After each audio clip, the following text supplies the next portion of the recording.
Conviction आ रहा है अभी या नहीं? इनफैक्ट 1 बजे के शो में हमने बाय सिग्नल जनरेट किया था, कहा था कि निफ्टी पे एक अप मूव मिलेगा, करीब 10,330 से 10,350 तक जा सकता है। एक ट्रेड अच्छा लग रहा है मुझे। आज का लो स्टॉप होना चाहिए और मेरे ख्याल से अप मूव मिल सकता है। 10,320 से 350 तक पॉसिबल है। और इस बीच कुछ स्टॉक्स हरकत में आ रहे हैं। पीएम एट 4 PM आने वाले हैं और यूनाइटेड स्पिरिट्स, हाँ कुछ कह रहे हो आप? फ्यूचर का रेट था, लेकिन 10,400 निफ्टी का स्पॉट का रेट। हाँ, यूनाइटेड स्पिरिट्स का जरा चार्ट स्क्रीन पर लेकर आइएगा आवाज सर। हाँ जी। गजब का मूव पिछले कुछ मिनटों में बिल्डअप होता हुआ अब तो 2.25% की मजबूती के साथ यूनाइटेड स्पिरिट्स कामकाज करता हुआ 600 के लेवल्स पे पहुंच रहा है, दिन के हाईस पे। और देखिए क्या सडन स्पाइक आया है, जैसे परफेक्टली हमारी टिकर टीम नीचे मेंशन भी कर रही है। गावा सर इसका क्विकली चार्ट चेक दीजिए। बहुत बढ़िया स्पॉट किया आपने, बहुत अच्छा बेस बनाया 580 85 जोन पर, वहीं पर एक स्टॉप लगाइए और ले लेना चाहिए।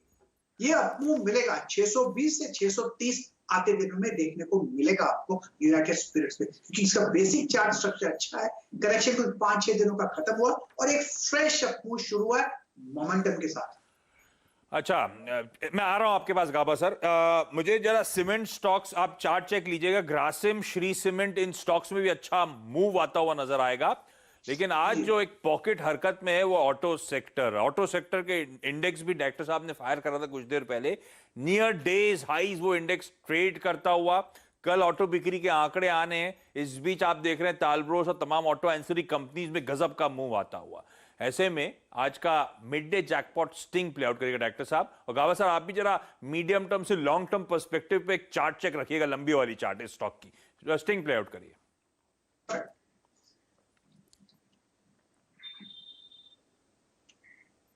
नहीं, मुझे लगता है स्टिंग आ ही नहीं पाई है, कोई बात नहीं। आज का मिड डे जैकपॉट जो है वो है company LG Balakrishnan and brothers. वो बीएसई कोड एनएससी सिंबल आप लोगों की स्क्रीन पर आएगा। एलजी बाला के नाम से, एलजी ब्रॉस के नाम से एनएससी का सिंबल है इस कंपनी का। डायरेक्टर साहब उस स्टॉक को तो एटलीस्ट स्क्रीन पे ले आइए। ये स्टॉक 245 ऑड लेवल्स के आसपास कामकाज कर रहा है और कल के इंपॉर्टेंट दिन से पहले कई सारी ऑटो एंसिलरीज मूव कर रही हैं और इसमें भी अच्छा मूवमेंट अब पिकअप होना शुरू हुआ है। ये फाइनली डायरेक्टर साहब कुछ दिखा रहे हैं आप लोग को स्क्रीन पे। ये है वो company LG Balakrishnan and brothers, LG Bros के नाम से। साल के हाईस 370 के, वहां से ये स्टॉक 33% नीचे। इनफैक्ट साल के हाईस छोड़ दीजिए, ऑटो एंसिलरी स्टॉक्स की बहुत तगड़ी पिटाई हुई है। इस स्टॉक ने 650 तक के लेवल्स पहले देखे हुए हैं और उन लेवल से करेक्ट होके इस समय कामकाज कर रहा है। 650 के लेवल से 60% करेक्ट होके। क्या कंपनी है ये? FY20 में जब ऑटो इंडस्ट्री में पेन था, इसने भी कुछ दिक्कतें झेली पर रेजिलिएंट बिजनेस था। रेवेन्यूज 8% और प्रॉफिट 9% गिरा। जब इसके पीयर्स में आपने देखा होगा कितना सिवियर कट आता हुआ नजर आया था। अब इस तरह का रेजिलिएंट फाइनेंशियल इस कंपनी का क्यों है समझिए। ये जो एलजीबी आपकी स्क्रीन पे, एलजीबी के नाम से कई लोग जानते हैं, ये जो एलजीबी आपकी स्क्रीन पर है ये नंबर 1 OEMs को सप्लाई करती है, ओरिजिनल इक्विपमेंट मैन्युफैक्चरर्स, यानी कि सीधे कंपनीज को सप्लाई करती है ड्राइव चेन्स। अब ये ड्राइव चेन्स क्या होती हैं? आपकी बाइक्स वाइक्स पे जो चेन लगती है ना, वो ड्राइव चेन कहा जाता है। और 70% मार्केट शेयर है ड्राइव चेन्स में इस कंपनी का, जो आप लोगों की स्क्रीन पर है।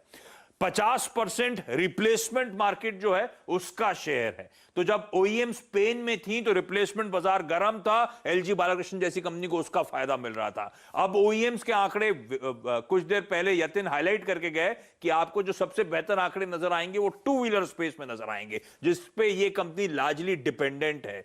कल टू व्हीलर्स के जब आंकड़े आएंगे तो हीरो मोटो को आप शायद 4 लाख गाड़ियां बेच चुका होगा, बजाज ऑटो शायद 2.25 से 3 लाख गाड़ियां बेच चुका होगा, और उस सीधे सीधे OEMs की डिमांड का इस कंपनी को फायदा मिलना है। और अब तो अनलॉक के 2.0 पे आ रहे हैं, धीरे धीरे वो रूरल इंडिया की जो थीम है और पिकअप होती हुई नजर आएगी। सीधे सीधे इस कंपनी को फायदा मिलेगा। दूसरा, ये कंपनी टाइमिंग चेन्स बनाती है 4 व्हीलर OEMs के लिए। अब ये टाइमिंग चेन्स क्या होती हैं? जो गाड़ी का अगर आप इंजन खोलेंगे तो उसमें भी एक चेन नजर आती है आपको जो स्टिमुलेट करती है, वो चेन बनाने का काम करती है, ओईएम्स को, फोर व्हीलर्स को सप्लाई करती है। इनफैक्ट सबसे बड़ी एक्सपोर्टर है हिंदुस्तान से यूएस की मार्केट्स में, उस पॉकेट में। तो यूएस के मार्केट्स में वैसे ही हम देख रहे हैं किस तरह से इकोनॉमी रिवाइव होती हुई नजर आ रही है, उसका फायदा फिर इस कंपनी को इवेंचुअली मिलता हुआ नजर आएगा। तो कई सारे टेलविंड्स हैं धंधों में, तो और भी धंधे हैं कि फाइन ब्लैंक्स, 25 फाइन ब्लैंक्स की मैन्युफैक्चरिंग की यूनिट्स हैं इस कंपनी के पास, वो सब अपनी जगह। लेकिन गजब का, आसान शब्दों में, चेन्स, स्प्रॉकेट्स और मेटल फॉर्म जो कंपोनेंट्स होते हैं वो ये कंपनी एलजी बाला बनाने का काम करती है। और सबसे इंटरेस्टिंग, नई कैपेसिटी एडिशंस अब ऑन स्ट्रीम आती हुई, और गजब का क्लाइंट बेस है इस कंपनी का। तो इस कंपनी को इवेंचुअली यहां से तगड़ा फायदा मिलना है जब हम अनलॉक के फेज में जा रहे हैं, जब हम लोग टू व्हीलर्स और एक्चुअली ऑटोज पे बेट करने की बात कर रहे हैं, इस कंपनी को फायदा मिलेगा।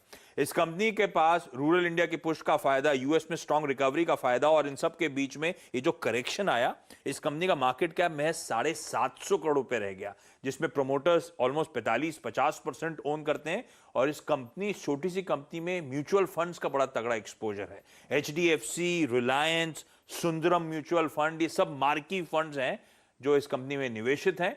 आज ये तूल पकड़ती हुई, क्योंकि कल एक बड़ा दिन है तमाम ऑटो एंसिलरी कंपनीज के लिए, लेकिन इवेंचुअली जिस तरह का धंधा है, जिस तरह की ग्रिप है अपने बिजनेस में इस कंपनी की, ये अच्छे अपसाइड पोटेंशियल डिलीवर कर सकती है। लेकिन गाबा सर, ये आज की कहानी, लेकिन आप मुझे थोड़ा मीडियम टर्म से लॉन्ग टर्म पर्सपेक्टिव, क्योंकि ये स्टॉक 600-650 और लेवल से करेक्ट हुआ था, और अब हम ऑटोज को लेकर ऑप्टिमिस्ट होना शुरू हुए हैं, तो ऐसे में ये स्टॉक कितना दमखम दिखा सकता है? चार्ट की रीडिंग क्या कहती है?